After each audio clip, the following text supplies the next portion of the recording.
we're a small family-owned organization. We're growing every year, which is very exciting. We're celebrating 11 years, and we're still owned and operated by the original founding brothers, who are twin brothers. We're New York based, definitely a casual basics clothing brand. I'm our retail operations manager here at Faherty Brand. Big emphasis on retail systems and processes. I just make sure that our stores have what they need every day to open and stay operational.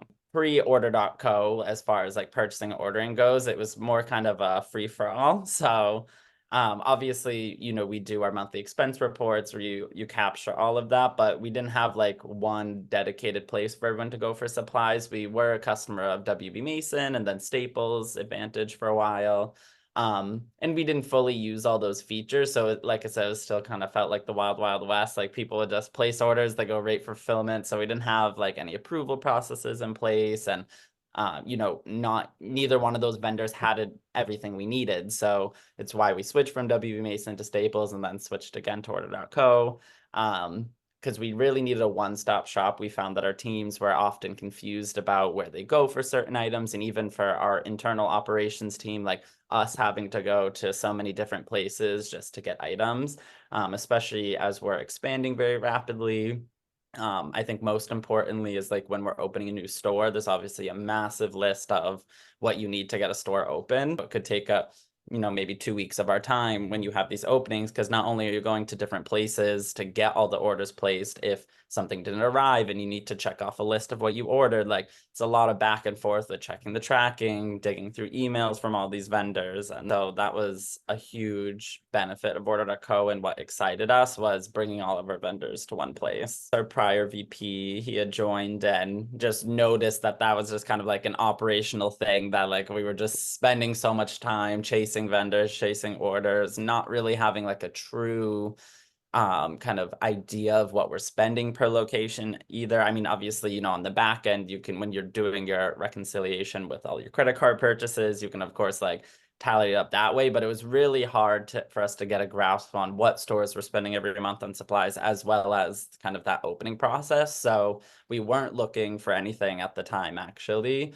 Our old VP had actually brought this up because he had used it, I believe, definitely at Suit Supply, and I believe at even another organization before that. So he had lots of great things to say about your platform. So I think within like the second or third day, he was like, you got to reach out to this company. What I liked through the demos is how everything is pretty self-serve. Like it's very rarely that I ever have to like reach out to support for help, because all of the tools are right there in the platform.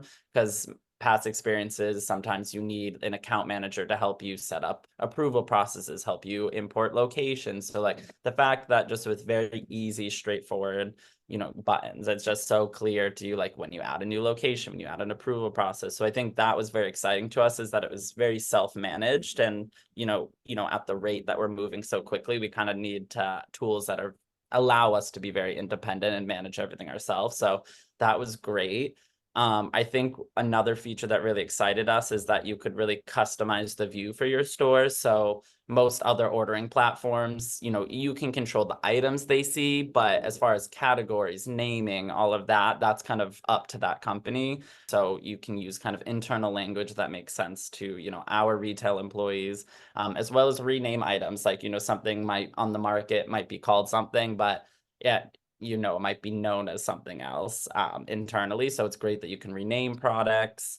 And then I think the product list has been amazing. So now when we call them NSOs, our new store openings, what used to take us days of going, we have an entire NSO catalog that, as is just one click of a button, and then it's all in your cart and good to go. So what was taking us days now takes us like 5 minutes. The procurement process has become simpler for us, easier for our store teams. And I think that was why our previous VP had recommended the platform, because there's not really a time when you have to say no to a certain item. Like, I think just an example, we left WB Mason to Staples because they had more offerings, but there were a few items we really liked on WB Mason that weren't available at Staples. So with order.co, like you don't have to say goodbye to anything, because you can kind of mix and match from all sorts of vendors. If we're spending all this time trying to remember where do we get what, we know our store teams are as well. And who do I reach out to for this or XYZ, and how do I pay for it? Is this a credit card? Is it getting invoiced? Like our store teams, now they know to just go to one place. It's all the same ordering to them, and everything else is kind of handled in the back end.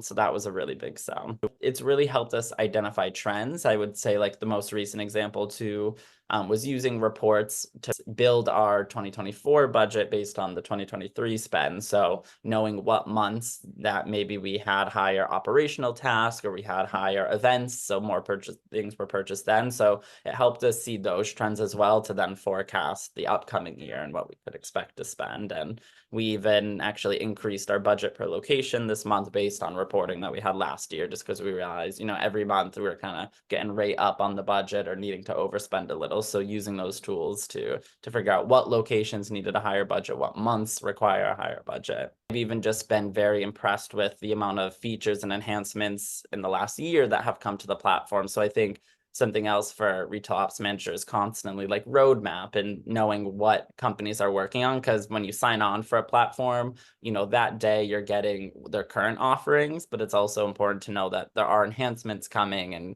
constantly being worked on, and that's definitely impressed me as well. So I think they'll be very, very pleased with the ease of the platform for both the store teams, but also from that kind of ops manager role. I think they'd be very happy by all the tools that are available to them.